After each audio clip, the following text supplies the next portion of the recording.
گربه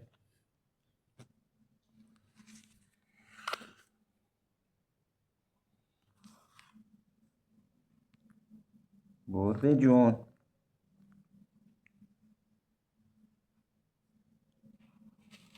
بخورش.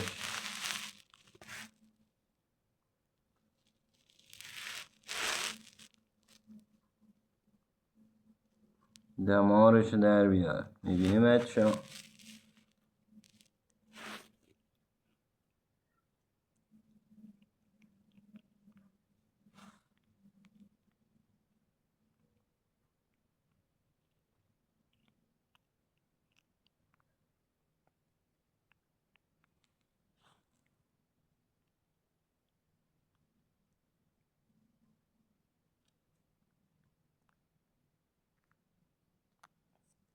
کشتیش؟ گربه اغلب کشتی کس ببینم.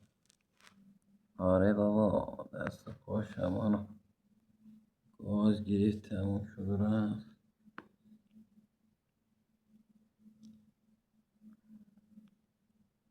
از دنبش اول میخوره میبینی؟ جای نیششو کن اول. الانم داره میخوردش. بچه میبینی؟ از این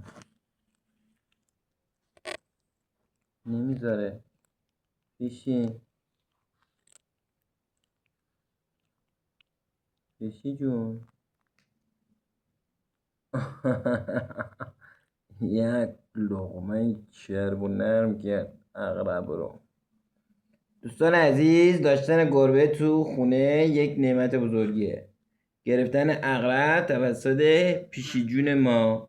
پیشی میشی ماو. تازه این بچه گربه است. خداحافظ شما تا عقرب بعدی.